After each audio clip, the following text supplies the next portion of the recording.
Good morning વિદ્યાર્થી મિત્રો error analysis જે છે એરર એનાલિસિસની અંદર જે સૌથી અગત્યનો ટોપિક જે કેલ્ક્યુલેશન બેઝડ એક્ઝામ્પલ્સ આની અંદર જે પૂછાય છે ઇવન JEE નીટ જેવી જે કોમ્પિટિટિવ એક્ઝામ્સ છે એ એક્ઝામ્સની અંદર પણ એરર એનાલિસિસના એક્ઝામ્પલ્સ બધા પૂછાય છે, ક્વેશ્ચન્સ પૂછાય છે, બરાબર. તો આપણે વન બાય વન કેટલા પ્રકારની એરર છે, કેવી રીતે છે એ આપણે જોઈ લઈએ છીએ.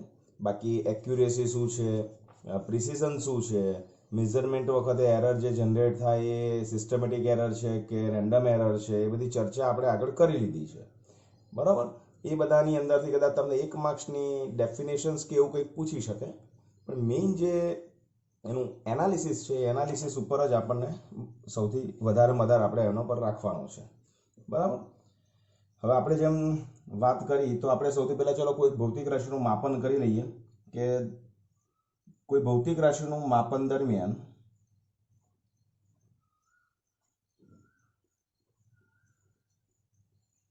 મળતા અવલોકનો છે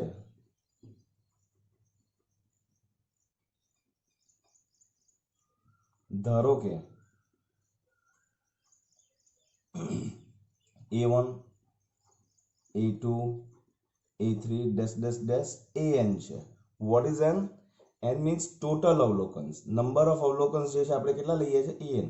દાખલા તરીકે 5 જણા આપણે મેં કહ્યું તમને કે ભાઈ 5 જણને કોઈ બે દિવાલ વચ્ચેનું અંતર માપવા માટે હું કહું તો 5 જણ પોતપોતાની સ્કેલથી એક અવલોકન લઈ આવશે કે ભાઈ કોઈ 8 મીટર, કોઈ 8.2 મીટર, કોઈ 8.6 મીટર. તો આ બધા અવલોકન્સ છે. હમણાં આપણે ઇક્વેશન્સ ડિરાઈવ કરવા જઈ રહ્યા છે અને આ ઇક્વેશન્સ જે આ થિયરેટિકલ કોન્સેપ્ટથી જઈએ છે, જે ઇક્વેશન્સ ડિરાઈવ થાય એના ઉપરથી ઇક્વેશન્સ બનશે તમારા, બરાબર. તો એ ઇક્વેશન્સને કેવી રીતે એપ્લાય કરવાના છે ને એ બહુ જ અગત્યની બાબત છે, એટલે ખૂબ ધ્યાન રાખજો, બરાબર. ધારો કે આ અવલોકનો છે.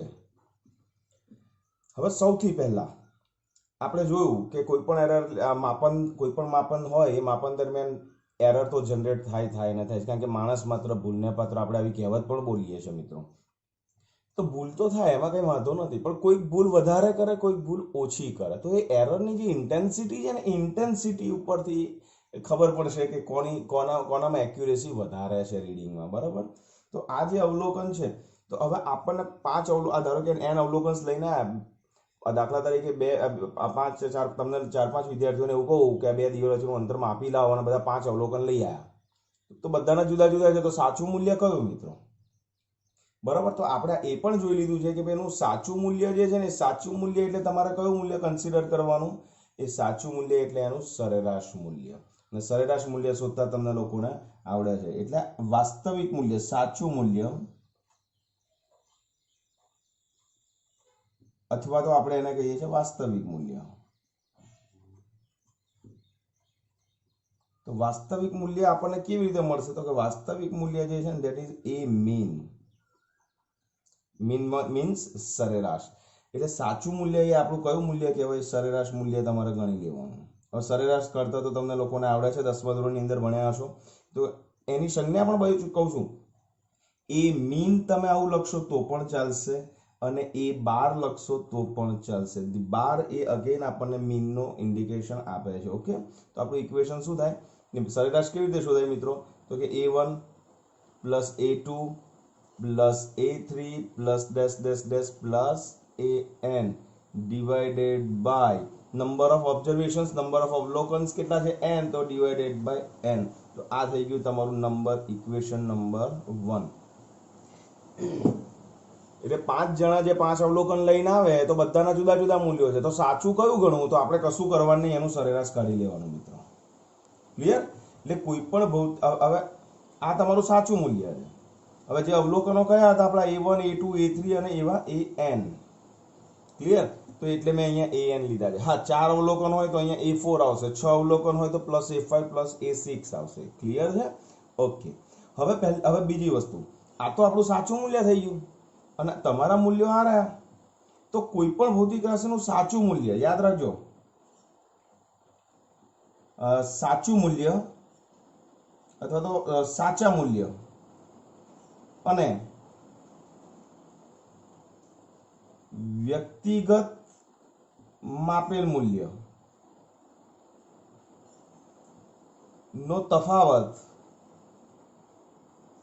એ તફાવતને આપણે કહીએ છીએ જે તે અવલોકનકારની નિરપેક્ષ ત્રુટિ. ક્લિયર? સમજો આ જે છે તમારું સાચું મૂલ્ય, આ જે છે તમારું ઇન્ડિવિજ્યુઅલ મૂલ્ય, દરેકનું ઇન્ડિવિજ્યુઅલ મૂલ્ય, બરાબર. તો મારે દાખલા તરીકે જે A1 મૂલ્ય માપીને જે લઈ આવ્યો છે એનામાં મારે નિરપેક્ષ ત્રુટિ કહે છે. ઓકે, મારે શોધવી હોય તો એ નિરપેક્ષ ત્રુટિ હું આપણે આ રીતે શોધીએ. જુઓ, delta A1 is equal two A1 એટલે એનું individual value, that is A1, અને એમાંથી શું બાદ કરવાનું? આપણે A12 તમારે બાદ કરવાનું છે. હવે તમને એવું થશે સાહેબ તમે તો સાચું મૂલ્ય અને વ્યક્તિગત આપેલ મૂલ્યનો તફાવત કરો. સાચું મૂલ્ય A12 છે અને આ A1 છે, તો A12 માઇનસ A1 ના આવે.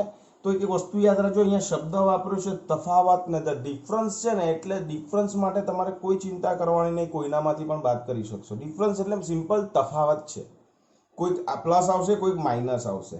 ઓકે, તો આ જે મેં છે એ A12 લીધું છે. ઓકે, ડેલ્ટા A2 બાર શું આવશે? સોરી, ડેલ્ટા A2 શું આવશે? A2 minus A12. Delta A3 શું આવશે? A3 minus A12. અને એવી રીતે આવશે ડેલ્ટા AN શું આવશે? AN minus A12. ક્લિયર? હવે મિત્રો આ જે છે ને ડેલ્ટા જે છે ને આપણી, જેને આપણે નિરપેક્ષ ત્રુટિ કહીએ છીએ, તો નિરપેક્ષ ત્રુટિ જે છે એ ધન અથવા ઋણ કોઈ પણ હોઈ શકે. યાદ રાખજો, કોઈ પણ હોઈ શકે. ક્લિયર? એ ધન અને ઋણ, આ પરિણામ જે છે ધન અને ઋણ કોઈ પણ આપી શકશે તમને, એટલું ક્લિયર કરી લેજો. બરાબર. પણ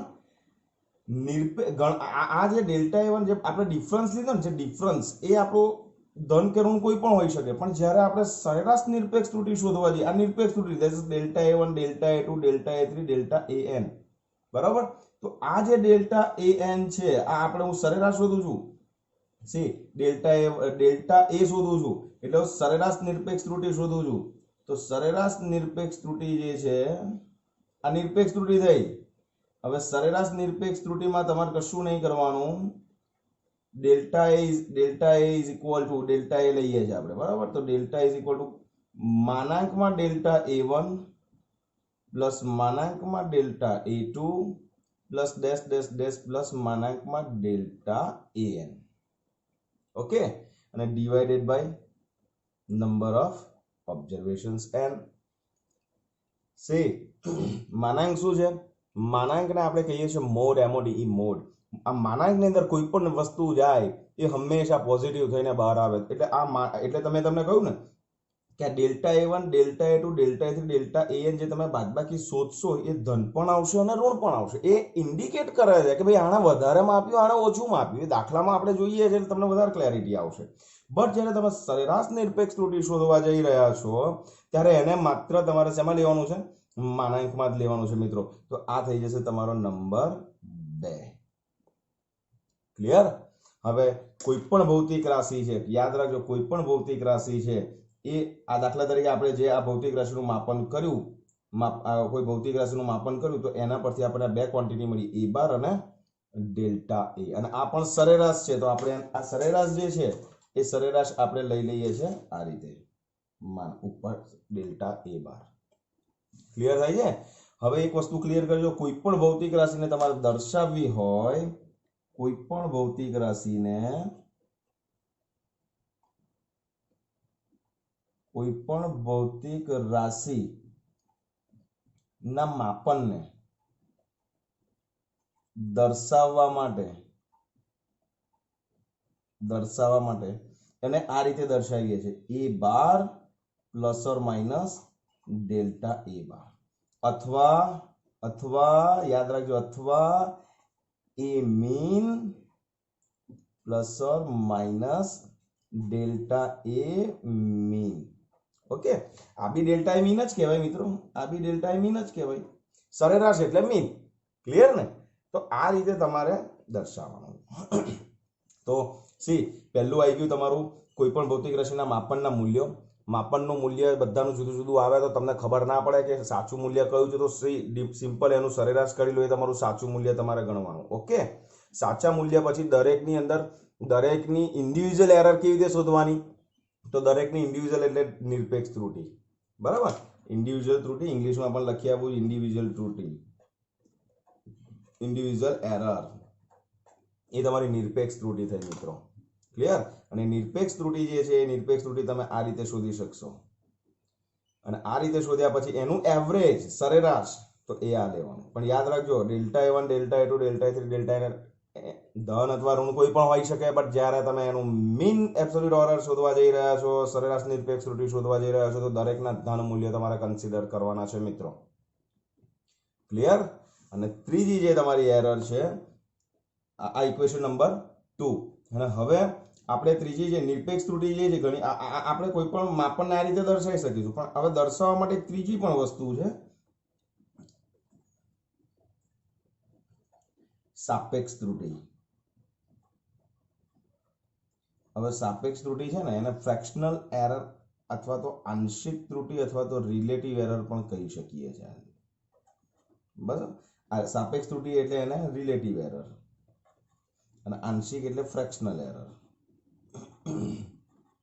કોઈ પણ શબ્દ આવે મિત્રો તમારે કંઈ કરવાનું નહીં. બરાબર, તો સાપેક્ષ ત્રુટિ જે છે ને એનું ઇક્વેશન છે સાપેક્ષ ત્રુટિ ઇઝ ઇક્વલ ટુ, આપણે આજે ડેલ્ટા A મીન શોધ્યો ને, ડેલ્ટા A બાર એના ભાગ્યા તમે A બાર કરી દો, એટલે આ delta A bar by A bar કરી દો તો તમને સાપેક્ષ ત્રુટિ મળી જશે. અથવા તો આ રીતે પણ લખશો તો ચાલશે, delta A mean divided by A mean, equation number 3. Clear? Pen change કરી લો એટલે તમને ડિફરન્સ દેખાય. ઓકે, આ સાપેક્ષ ત્રુટિ, આ ફ્રેક્શનલ એરર છે મિત્રો. ફ્રેક્શનલ એરરને સિમ્પલ આપણે ભૌતિક રાશિના માપનને દર્શાવવા માટે આપણે એને યુઝ કરવાના છે, એટલે એની વ્યાખ્યા પણ તમારે કેવી હોય તો કહી શકશો તમે. હા, સાપેક્ષ ત્રુટિ એટલે ભૌતિક રાશિના માપનની સરેરાશ નિરપેક્ષ ત્રુટિ અને એનું સાચું મૂલ્ય, એનો ગુણોત્તર એટલે સાપેક્ષ ત્રુટિ. ક્લિયર? હવે આ જ સાપેક્ષ ત્રુટિને જો તમે પર્સન્ટેજમાં તમે દર્શાવવા જાઓ તો પર્સન્ટેજ એરર ડિફાઇન કરવી પડે, તો એને કહે છે પ્રતિશત ત્રુટિ, પર્સન્ટેજ એરર. ઓકે, તો percentage error is equal two કશું યાદ રાખવાનું નથી, સાપેક્ષ ત્રુટિ જે હોય એના ગુણ્યા 100% તમારે કરી દેવાનું. સિમ્પલ. બરાબર, તો પ્રતિશત એરર જે છે એને ડેલ્ટા A વડે આ રીતે દર્શાવીએ છીએ, તો ડેલ્ટા ઇઝ ઇક્વલ ટુ શું થશે આપણું, ડેલ્ટા A બાર છેદમાં A બાર ગુણ્યા 100%, અથવા અથવા અથવા ડેલ્ટા A મીન છેદમાં A મીન અને ઇન્ટુ 100. યાદ રાખજો, સાપેક્ષ ત્રુટિ શોધતી વખતે આ ઇક્વેશન લખો કે આ ઇક્વેશન લો, બેમાંથી એક જ લખવાનું છે, બધું સરખું જ છે. એટલે તમે એક ટેવ પાડજો. આ જો જનરલી જે બેસ્ટ અપ્રોચ છે, સૌથી વધારે મારી દ્રષ્ટિએ એડવાઇઝેબલ છે આ યાદ રાખવાનું. આ તો તમને એવું ના થાય સાહેબ આ શું છે, એટલા માટે તમારી અહીંયા બાજુમાં બતાવું છું. બરાબર, બાકી delta A bar by A bar કરશો તો તમને આ વસ્તુ તમને બહુ ઇઝીલી તમને લોકોને મજા આવશે. ક્લિયર? આના પરથી આપણે હવે એક્ઝામ્પલ્સ જોઈએ છે. આ થિયરી હવે ઇક્વેશન 1, 2, 3 એન્ડ ઇક્વેશન નંબર 4, ચાર ઇક્વેશન મિત્રો મેઇન છે. બરાબર, અને આ હવે એ બી જોઈ લો, ઇક્વેશન 2 તમને આના વગર નહીં મળે, ઇક્વેશન 2 તમને આના વગર નહીં મળે. તો આખા પેજ પર જેટલા ઇક્વેશન્સ છે બધા જ તમારે મસ્ત તૈયાર કરવાના છે. અને તૈયાર કરવા કરતાં પણ હું તમને જે એક્ઝામ્પલ્સની પ્રેક્ટિસ આપું છું ને મિત્રો, એ પ્રેક્ટિસથી તમારા ઇક્વેશન્સ ગોખવા પણ નહીં પડે. ક્લિયર છે? તો મસ્ત નોટની અંદર આ વસ્તુ કોપી કરી લેજો અને એક્ઝામ્પલ્સ જોઈએ છે. ઓકે, ચાલો તો એક એક્ઝામ્પલ જોઈ લઈએ મિત્રો. સાદા લોલકનો જે એક્સપેરિમેન્ટ થાય છે લેબોરેટરીની અંદર, એ સાદા લોલકના એક્સપેરિમેન્ટથી આપણે કોઈ પણ દોલક હોય એના આવર્તકાળનું આપણે માપન કરીએ છીએ. ઓકે, તો એક એક્ઝામ્પલ લઈએ છીએ આપણે,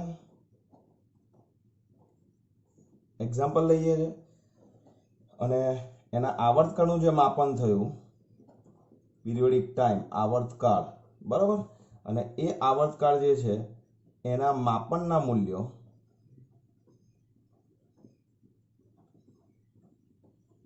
માપનના જે મૂલ્યો છે એ મૂલ્યો જે છે ને એ હું અહીંયા આપણા મૂલ્યો એટલે આપણા અવલોકનો, રાઈટ? તો એ અવલોકનો હું હમણાં અહીંયા લખી દઉં છું. અવલોકનો દાખલા નીચે મુજબ છે. ઓકે, તો એમાંથી જે અવલોકનો છે એ હું લઈ લઉં છું. સપોઝ 2.63 સેકન્ડ, 2.56 સેકન્ડ, પછી 2.42 સેકન્ડ, 2.71 સેકન્ડ અને બીજું પાંચમું લઈ લઈએ 2.8 સેકન્ડ. ઓકે, હવે તમને એવું પૂછશે જે પૂછ્યું કે આની નિરપેક્ષ ત્રુટિ શોધો, સાપેક્ષ ત્રુટિ શોધો, સાપેક્ષ ત્રુટિ શોધો અને પ્રતિશત ત્રુટિ શોધો. તમને મિત્રો આટલું કયું છે ધારો કે. ઓકે, તો હમણાં આપણે આગળ જે જોયું એ વસ્તુ તમે ક્લિયર કરી લો કે આગળ જે જોયું છે એમાં એક વસ્તુ ક્લિયર કરી લો કે નિરપેક્ષ ત્રુટિ જે છે ને એ આ રહી, અને delta A1, delta A2, delta A3, delta AN અને સરેરાશ નિરપેક્ષ ત્રુટિ થશે. બરાબર?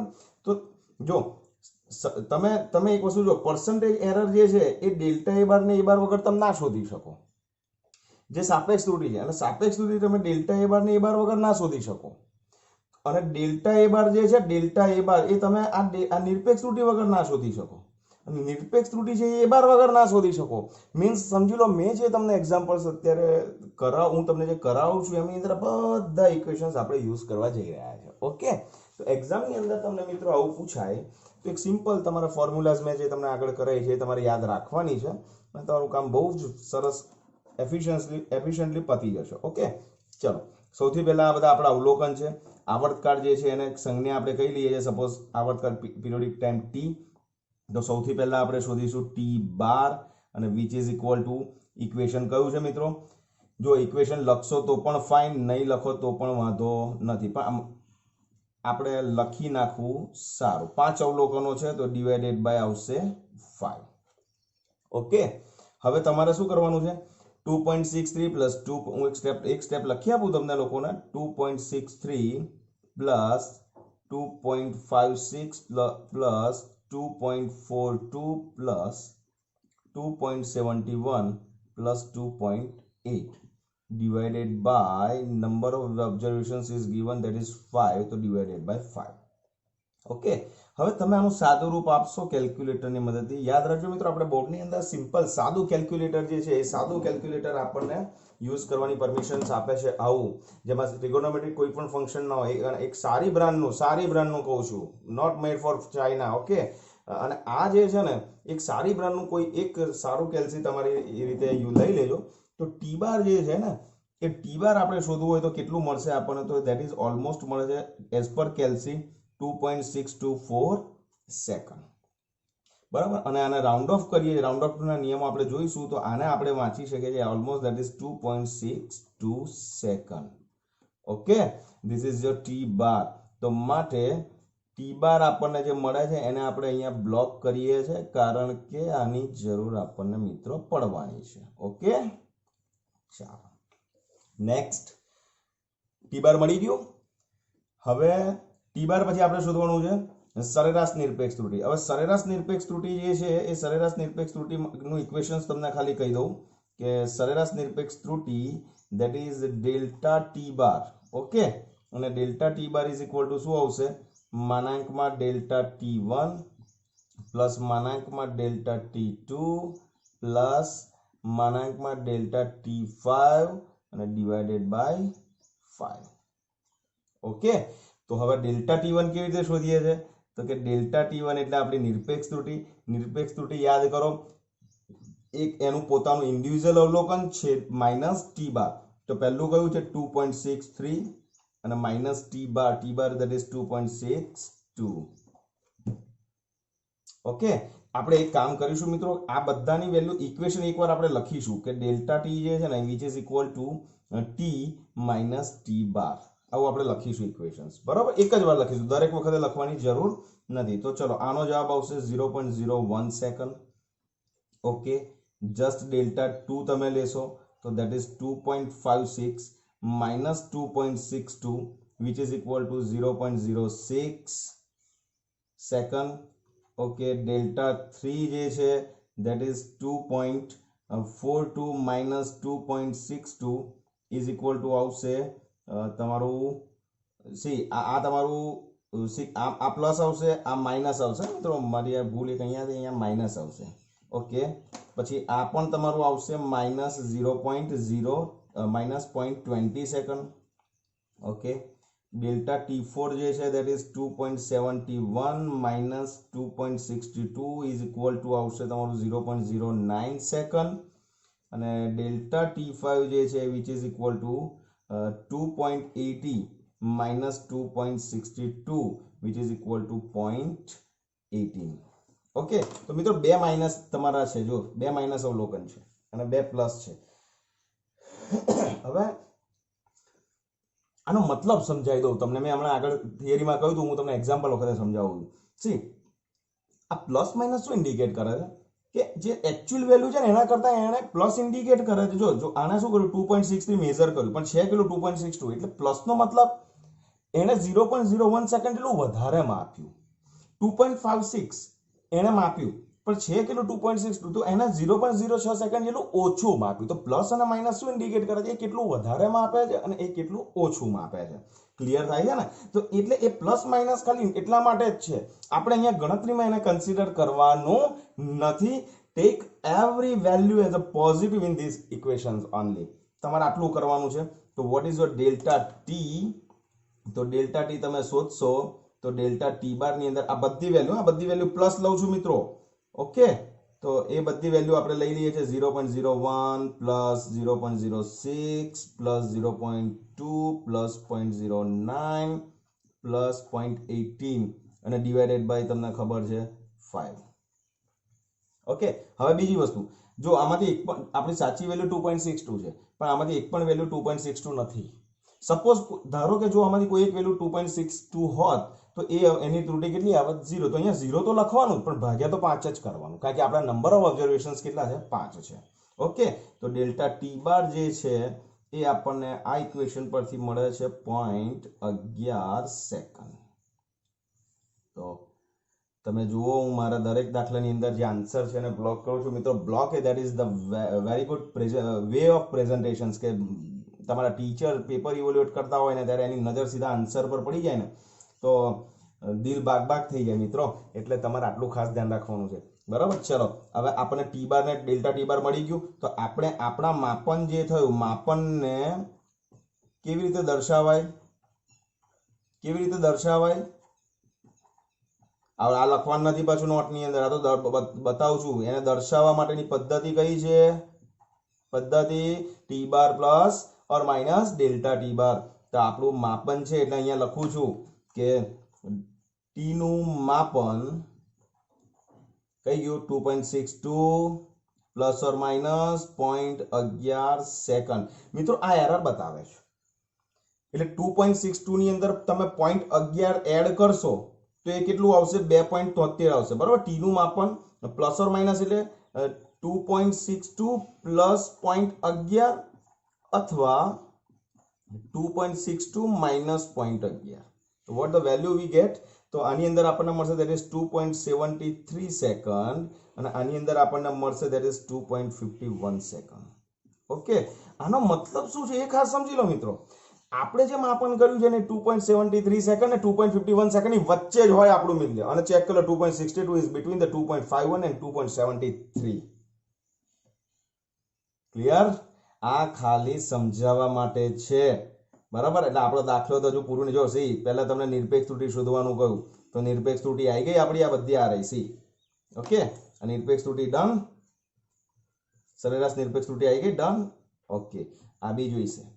ઓકે, હવે સાપેક્ષ ત્રુટિ અને પ્રતિશત ત્રુટિ મને લાગતું નહીં મારે તમને કરાવવું પડશે. ચલો એક કામ કરજો, પોઝ કરો વિડીયો અને સાપેક્ષ ત્રુટિ અને પ્રતિશત ત્રુટિના ઇક્વેશન્સ જે તમે નોટમાં લખ્યા છે એને યુઝ કરીને તમે આ ઇક્વેશન શોધી નાખો. ઓકે, પોઝ કરો વિડીયો. તો સાપેક્ષ ત્રુટિ અને પછી મારા આન્સર સાથે વેરીફાઈ કરો. સાપેક્ષ ત્રુટિ ઇઝ ઇક્વલ ટુ કેટલું થશે? તો કે સાપેક્ષ ત્રુટિ is equal to delta T bar છેદમાં ટી બાર. તો delta T bar by T bar જે છે એ તમે શોધશો તો તમને એ મળશે ડેલ્ટા ટી બાય ટી બારની વેલ્યુ કેટલી છે 0.11. ઓકે, અને 0.11 છેદમાં તમારે કરવાનું છે 2.62 અને એ તમે કરશો તો આપણે કેલ્સીની અંદર કરીએ છીએ મિત્રો જુઓ 0.11 ભાગ્યા 2.62 is equal to you will get 0.0419. Okay, અને સાપેક્ષ ત્રુટિ જે છે એને રાઉન્ડ ઓફ કરીએ. રાઉન્ડ ઓફ ના નિયમો જોવાના છે, ફટાફટ બતાવી દઈશ. આ 0.041 ન હોય એટલે એને આપણે લઈ લઈએ છીએ 0.042. ઓકે, આ થઈ ગઈ મિત્રો આપણી સાપેક્ષ ત્રુટિ. સાપેક્ષ ત્રુટિને એકમ હોય નહીં, આને એકમ છે, આને એકમ છે, પણ આ ગુણોત્તર છે, ગુણોત્તરને એકમ હોય નહીં. ચલો 1 2 3, ત્રીજો આન્સર આવ્યો સાપેક્ષ ત્રુટિ. ડન. ઓકે, નાવ પ્રતિશત ત્રુટિ. તો પ્રતિશત ત્રુટિ ઇઝ ઇક્વલ ટુ આવશે તમારું સાપેક્ષ ત્રુટિ ગુણ્યા 100%. કેટલી છે સાપેક્ષ ત્રુટિ? 0.042 અને ઇન્ટુ 100. તો ડેલ્ટા એ જે છે આપણે ડેલ્ટા ટી પ્રતિશત ત્રુટિ કેટલી થશે? 4.2%. મિત્રો આ આન્સર પૂરો થઈ ગયો, આખા દાખલાનો આન્સર પૂરો. મિત્રો હવે હું તમને કહી દઉં કે આ એક્ઝામ્પલ્સ જે છે એ તમારી ટેક્સ્ટ બુકમાં પેજ નંબર 25 પર ઉદાહરણની અંદર નંબર 2.7 માં આપી દીધો છે. મેં એ જ દાખલો લીધો છે અને એ જ દાખલો તમને સમજાયો છે. ઓકે, બરાબર. અને યાદ રાખજો કે આ તમને 3 માર્ક્સ સુધી પૂછી શકે. બહુ જ ફાઇન એક્ઝામ્પલ છે. એક્ઝામમાં રકમમાં તમને આટલું જ આવશે કે કોઈ ભૌતિક રાશિના માપનના અવલોકનો આટલા છે તો આટલી વસ્તુ શોધો. ઓકે, હવે તમને એવું પણ પૂછે મિત્રો કે કોઈ ભૌતિક રાશિના માપનના મૂલ્યો નીચે મુજબ છે, તમે એમાં પ્રતિશત ત્રુટિ શોધો.